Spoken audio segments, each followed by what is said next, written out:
My pleasure to introduce our speaker for today, Pastor Derek French. Derek was ordained a presbyter of the Moravian Church in 1995 after attending Moravian Theological Seminary and serving as a student pastor at Palmer Moravian Church, where Bill and I were members at the time.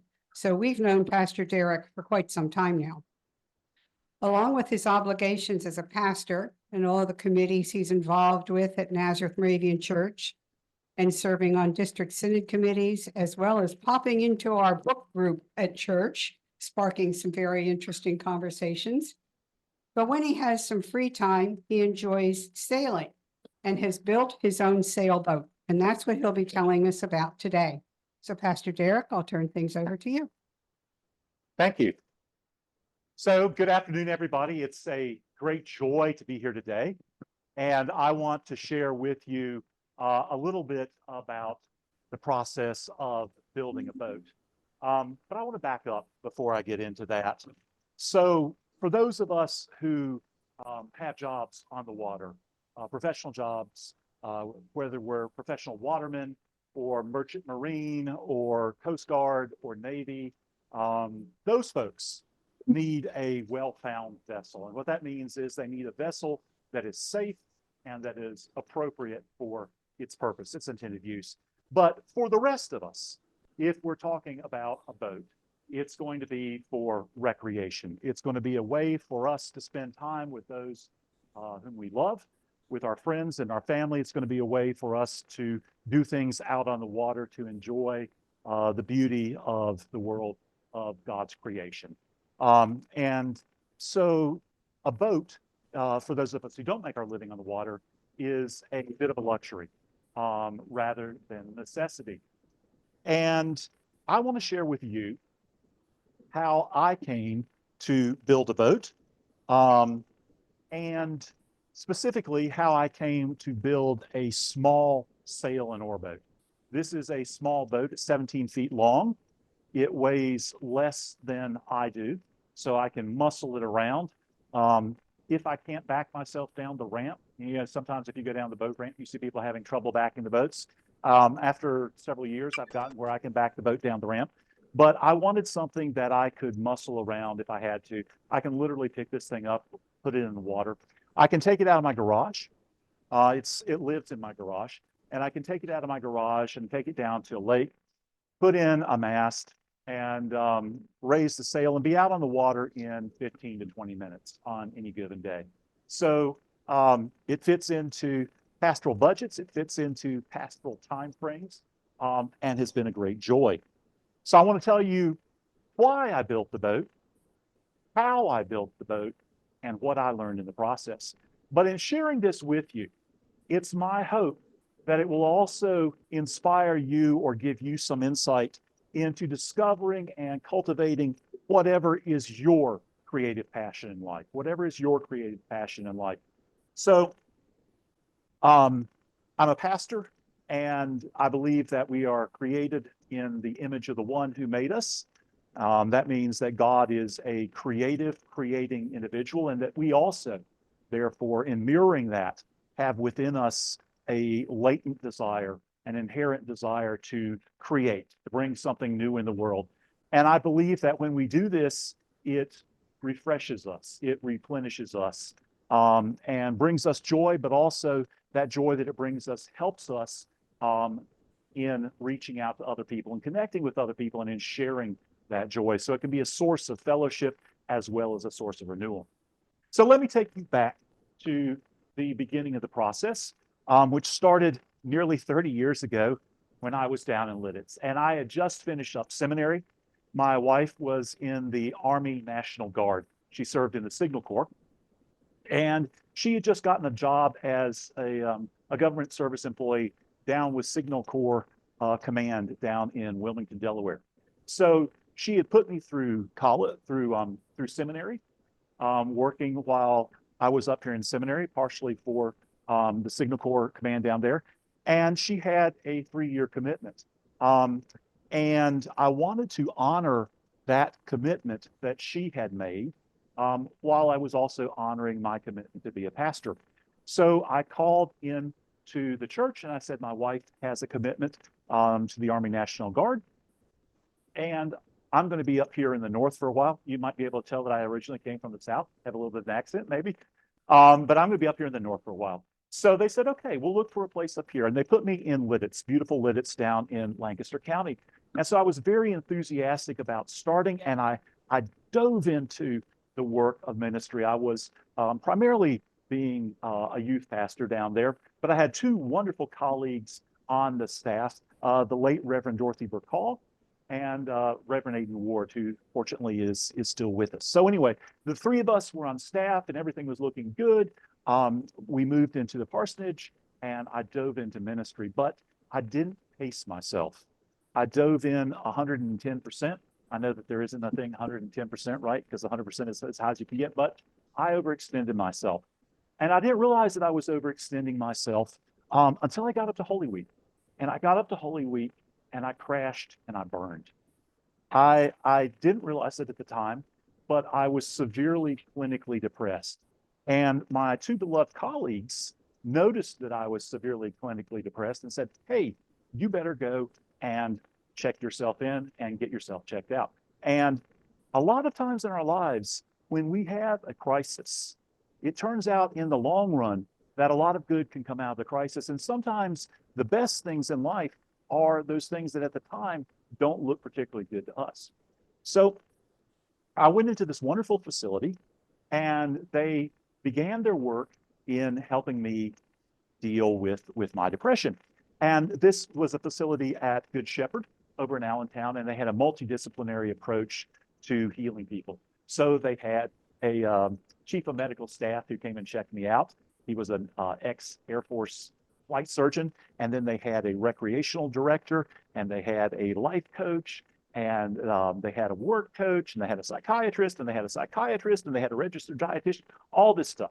Now, it's not surprising with that sort of a program and that many people that they weren't financially viable. You just couldn't put together all that. But I was blessed to be able to receive aid at that time. The reason I share that with you is I'll never forget, I was going into the director of the program's office near the end.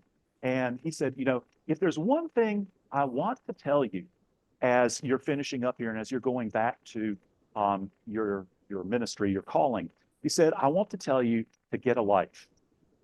And what he meant by that was, he said, you know, if you're in a helping profession, or any profession really, but especially if you're in a helping profession, if you're a teacher, if you're a social worker, if you're a pastor, if you're a rabbi, a counselor, medical folks, you need to have a way of replenishing yourself. You need to have a way of making sure that you don't come down with compassion fatigue. So several years back, we went through COVID, and there was a lot of stuff in the news about the people that were burning out and in the medical field. And he said, you know, you need to make sure that you don't burn out. So you need to get a life. And I remember sitting there in his office, and he was telling me this, and I looked up on the wall, and there was a picture of a sailboat. And I looked at the picture of the sailboat, and I asked him about it, and he said, oh yeah, that's my sailboat. He said, that's my life outside of what I'm doing here. And I think that is when the seed was planted. I think that's when the idea first was planted in my mind. So I was discharged and went back to work and had a much better, happier, healthier life-work balance. And a little bit later in the year, I was still looking for how I was going to get this life. I had things that I was doing, but they weren't creative things. They were things like bicycling. I did some long-distance bicycling, and I was doing stuff socially with my wife at that point, but I didn't really have a creative type hobby, a creative passion. So I was looking around for something that would be creative that I could look forward to doing. And I was in a funeral parlor of all places. In a funeral parlor of all places when I found that life that the guy had advised me to find. And it shouldn't surprise me because I work for one who is all about bringing life out of death, who is all about bringing newness out of oldness. So I shouldn't have been surprised that I, quote unquote, got a life in a funeral parlor. But I did. And this is how it all started. I was sitting there waiting for a family, and over on the table next to me was a stack of magazines. And on the top of the stack was this publication called Wooden Boat. This is a very dangerous publication. If you all have any inkling that you suffer from the boat building disease, or even if you don't suffer currently from boat building disease, it's contagious. And this is a real vector of transmission for the boat building disease. They'd be happy, by the way, to hear me say that about that. They'd think that that was a sales benefit for them and an affirmation. But this is how it all started. I looked over there and I saw a picture on the cover, much like this one. This one is actually from May, June 95. So it might have actually been this cover. I went back and I got all the digital copies of it all the way back at one point. So I started flipping through this magazine while I was waiting for the family to come. And I came in the back to this extremely dangerous section called launchings. And in launchings, at the very back of the book, you know, I mean, they show all these boats that were out of my price range, the yachts and everything else. So I was like, yeah, okay. So I flipped through until I got back to the back. But then they had all these little micro lot yachts, if you want to call them, all these little boats, beautiful boats with woodwork and glossy finish everywhere. And they had the stories of the people that did the boats. So for instance, this one over here, Craig LaForge built this sheet plywood Chesapeake sailing craft skiff. The Carl Sandburg's designed for a Windward 15. The hull is sheathed with fiberglass and epoxy. The rails and coamings are finished with varnished mahogany. The sail is of Egyptian Dacron. Double dolphin set seems much at home in the shoal waters of Tampa Bay. And it tells you where you can get the plans from. So I looked at that, and another thought was planted in my mind. Probably it had started back there at the Church Renewal Center where I was in the office. But when I saw this, I thought, you know, I might be able to do that. I might be able to do that. So before I go any further, why not just buy a boat, right? Why not? That's what most people do, right? Most folks buy a boat. If they want to get out on the water, they buy a boat. And the reason that I didn't buy a boat is that I didn't come to boat building or boating by virtue of it being a means to get on the water. I came to boat building by virtue of the fact that I saw that somebody had built a boat and I thought it was beautiful. And I thought, I want to do that. I want to do that. And so one thing I want to share with you today is that if you have a creative passion and it doesn't seem to make sense to other people, don't let that stop you. Don't let that keep you from plunging in to what it is that feeds you, that gives you life, that makes you happy. So yes, it makes sense for a lot of people to buy a boat. It makes sense for a lot of ways. It might be cheaper. My wife jokes that my boat is actually, you know, a very expensive boat. That's probably because she wraps in the 3 or 4 other boats that I built ahead of time before I built this one into the overall fee. But yeah, so buying a boat is probably going to be your cheapest way to get a boat. But also it's the fastest way to get a boat. If you're a person who is about wanting to get out on the water, then by all means buy a boat. My wife is a person who, God love her, was about getting out on the water. And so she, you know, it's like, you know, if you build a boat, this is going to take forever. She was right about that. We'll get there. She was right about that. But she said, why don't we just buy a rotomolded kayak and we can go out together. And so we got a tandem kayak that would fit my wife and myself and our infant daughter, who was not yet born when we got the kayak, but it would take 3 people out on the water. So we got this yellow, my wife's favorite color, rotomolded plastic kayak.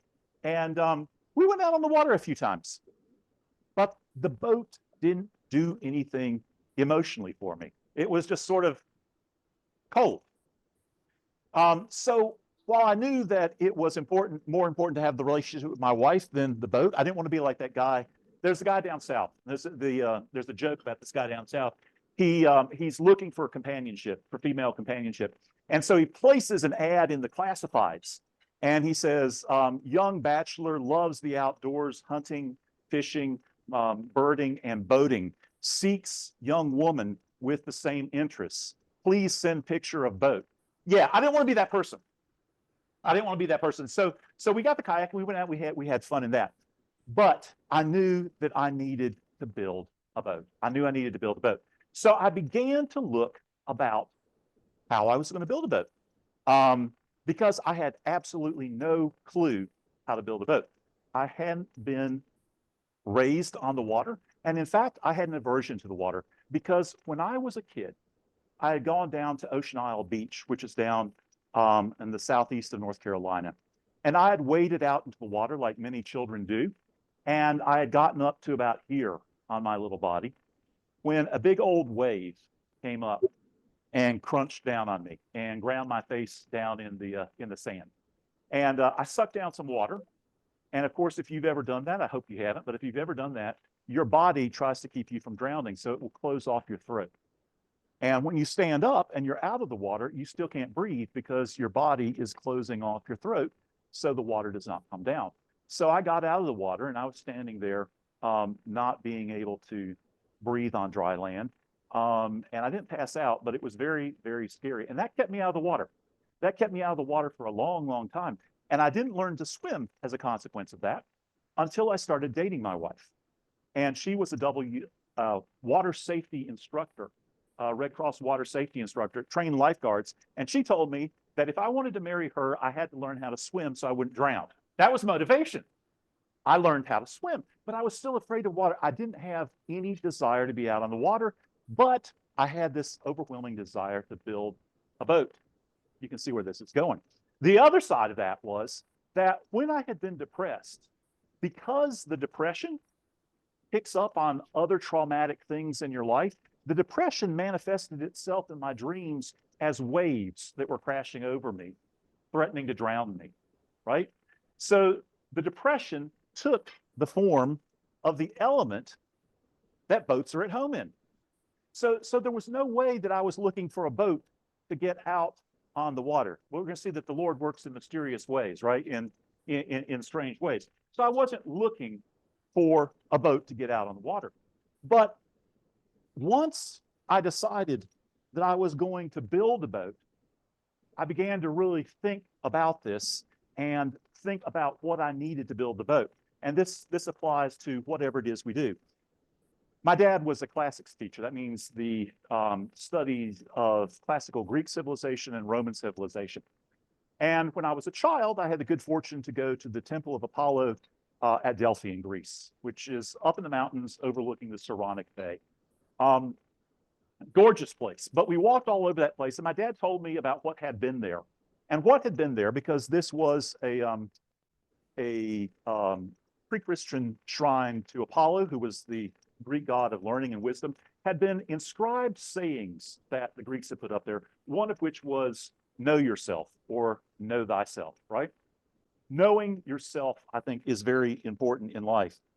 In any long-lasting, healthy relationship, and believe me, if you build a boat, you're going to have a relationship with the boat, okay? But in any long-lasting, healthy relationship, an honest appraisal of oneself, one's desires, and one's needs is absolutely essential.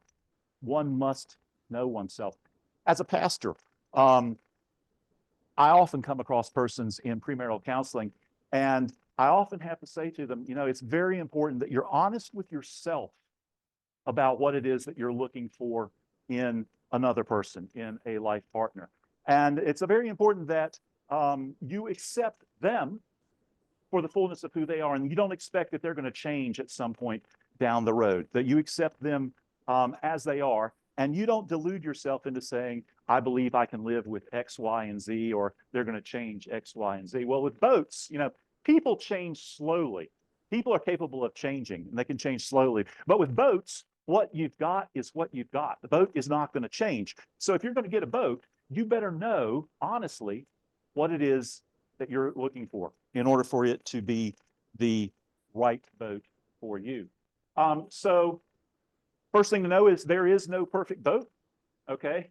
The right boat is the one that is good for its intended purposes and capable of operating safely in the waters it normally traverses. What's the right boat for one person is the wrong boat for somebody else. And as conditions change, the boat might be right under some circumstances, but wrong under others. Okay.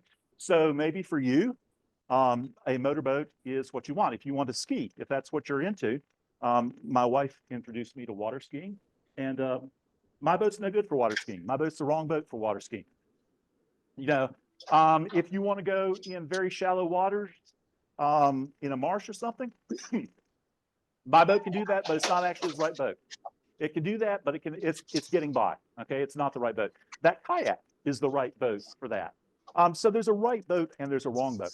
In knowing myself, the right boat for me was a boat that was safe for me and for other people, and it had to be quiet. It had to be quiet so that I could connect to nature and so that I could get close to the environment. That was very important for me. It had to have some means of propulsion besides just paddling or rowing. The reason I say that is that there sometimes, paddling or rowing is work, right?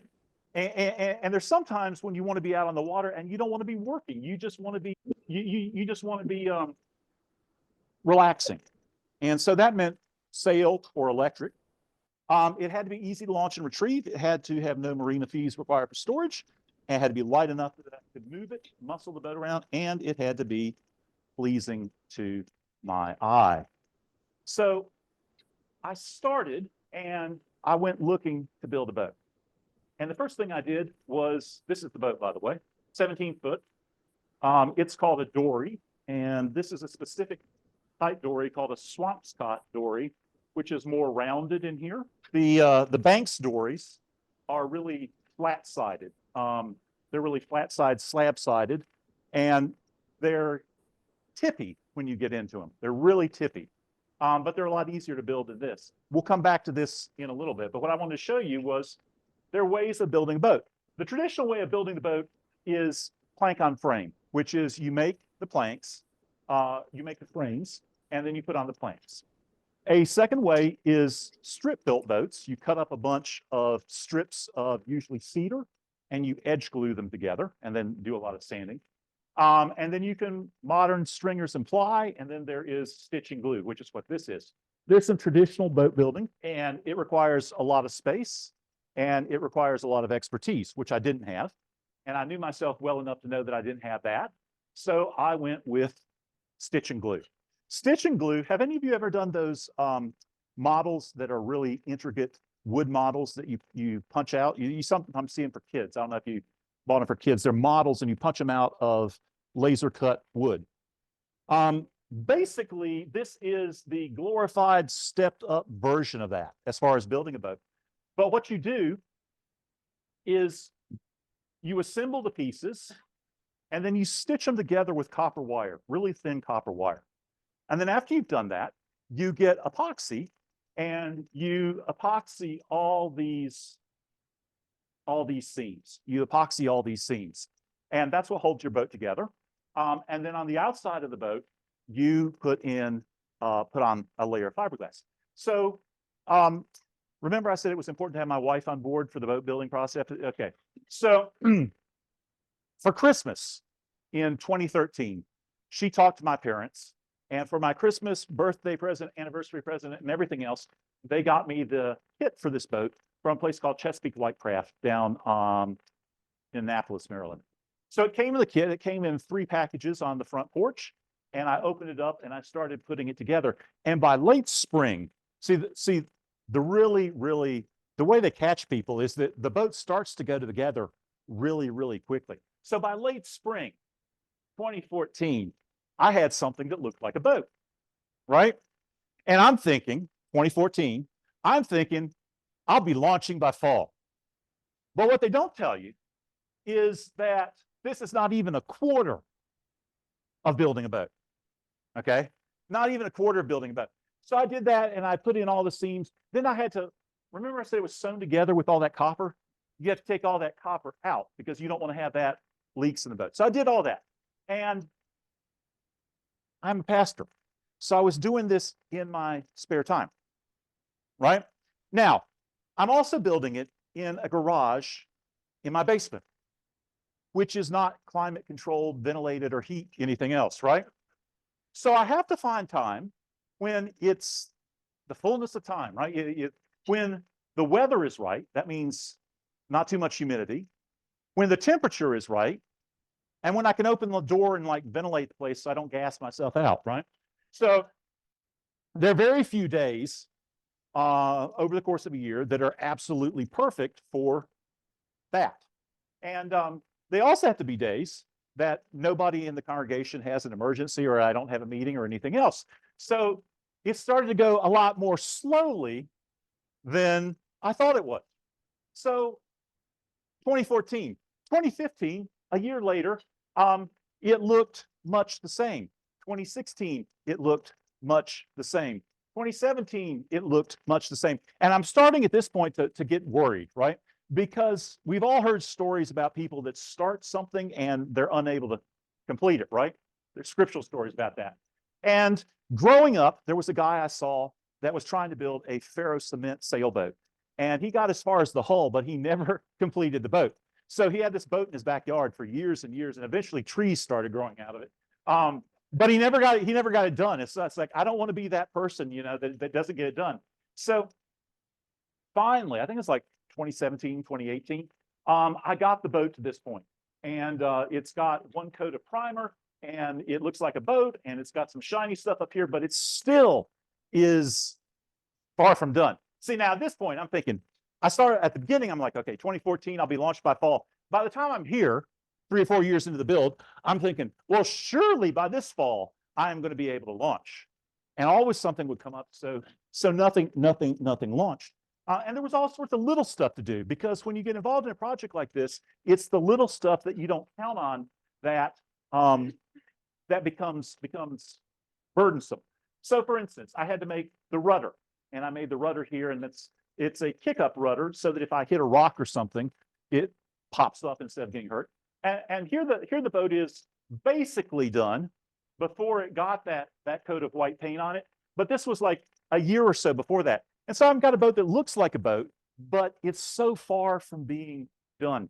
And the reason I share that with you is this boat building process, if nothing else, taught me patience, taught me quality control, taught me patience, taught me how to learn new things, taught me safety, taught me patience. You get the idea, right? So this is not for those who want instant gratification. This was a spiritual discipline in deferring gratification over 6 years, okay? 6 years it took me to get this thing done. So finally, we get up to the year 2020.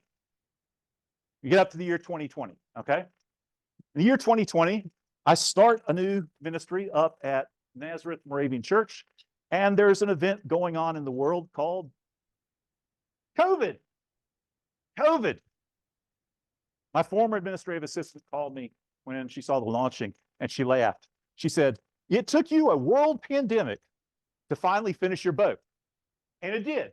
But I launched the boat at that point. And I learned so much in the process about patience, about what we can do, about knowing your limitations, and overcoming those limitations. So I don't have as many pictures of building it as I have of using it. And that's because I was up to my elbows in sawdust, and I had protective gear. When COVID came along, I was fine with masks, because for 6 years prior to that, I had been wearing N95s. I had so many N95s, so I wouldn't be sucking down fiberglass and epoxy, that I was used to them. I had no problem for breathing with me, because I was used to them. I was used to them in 40-degree weather. I was used to them in 95-degree weather. I was used to them in 80% humidity and 20% humidity. Yeah, I learned a lot. Launched it. So originally I wanted to launch it for my daughter's while she was in high school. She graduated. Boat still wasn't done. Then I had 4 years. I wanted to launch it while she was in college. She graduated. Still wasn't done. Fortunately, she moved back to the area. So we launched in 2020. And this is my daughter with the boat. down at Nakamixon. And proud dad showing off the boat and the kid. And this is the boat out at Janes Island down in Maryland, offshore. And my wife doesn't like to have pictures taken of her. She's a photographer, and so she's the one behind the lens in all these pictures. So this is the two of us down at Janes Island, and this is a cam shot of what the boat looks like on the inside.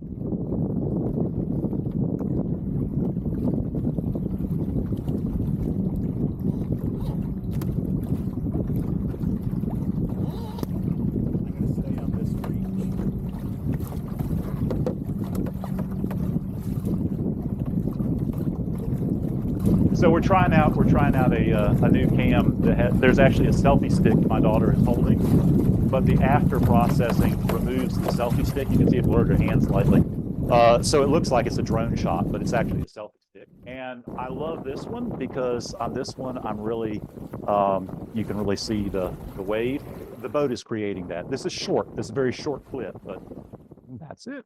So I want to, in closing, I want to encourage all of you. Find something that is a creative passion in your life and go for it. There is no too late. There's always time to do something. And it can be something that is as personal and customized to you as you want it to be. For my wife right now, it's quilting. I got her a bunch of special quilting stuff for Christmas this year, and that's what feeds her is quilting. It might be cross stitch, it might be collecting cards, it might be whatever. But find something that feeds you and use that to replenish yourself so that you have enough energy. One of the illustrations the guy gave me, and I'll leave you with this, he said that if you're interacting with people and you're trying to help them and you don't have someplace else to go to replenish yourself, all you're doing is, if you think about it as water, all you're doing is, if you're bailing a boat, you're moving the water from one compartment to the next compartment and you're not getting it off the boat. What you need to do is you need to have something creative. You need to have some activity that renews you, that restores you, that rejuvenates you, so you can dump the water over the side of the boat. And then you'll have the resources. Then you'll have what you need to reach others and to serve them. So thank you for having me, and thank you for listening to how I built the boat, what I learned. Yeah. Good question. So the other part that I didn't tell you is that I didn't know how to sail when I built the boat. So I not only learned how to build a boat, but I also taught myself how to sail. And initially not very well, but it will point, you can't sail direct into the wind. It will point on either side about like that. So I guess there's about 25, 30 degree that I can't go into the wind, but it will go up into the wind pretty well. Has no keel, it has a dagger board. It has a dagger board that is 11.5 inches wide and is 3 feet long. It draws 6 inches of water when the dagger board's up, but 3 when it's down. So when I'm coming into the shore, I just pull the thing up and I can go right up on the beach. Yeah, they're a lot of fun. They're a lot of fun. I've already know that I need to build another one. I need to build another boat. And the reason I need to build another boat is that I don't envision myself getting any more agile as I hopefully live a little bit longer. And I need a boat that is easier to step onto and off of on the dock. This one has loads of what they call ultimate stability. So the wind will blow on the sail and it will lean over.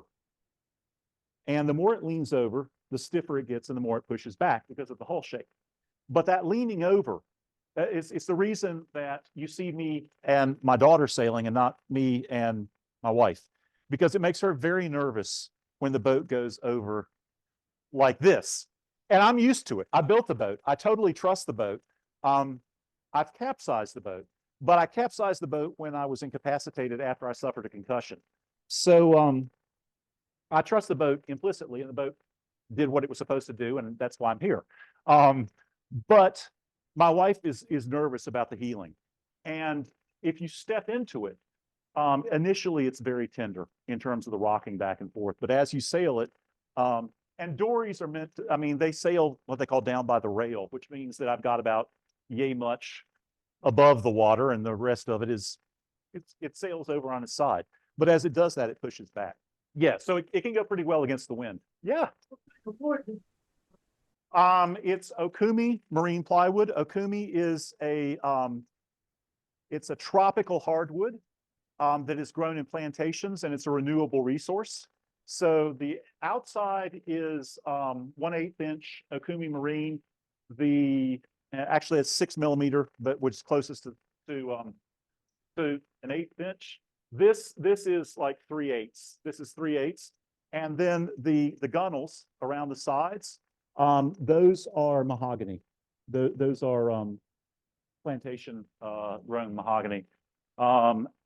As are, I made the cleats for it too. Those cleats are mahogany as well. Anything from Scott or Dean on Zoom? Very interesting, Derek. Thank you. A quick question. So when your boat, it came in a kit, correct? Correct. Obviously, the instructions were with it. How difficult was it to assemble that boat without being, could the average person do something like this? Yes. The Okay. average person definitely could. If you want to build a boat, there are two things you need. One is patience. The other is a good eye. And what I learned is you need to know from the outset that you're going to make mistakes. And when you make mistakes, part of the challenge of building the boat is figuring out how to fix the mistake.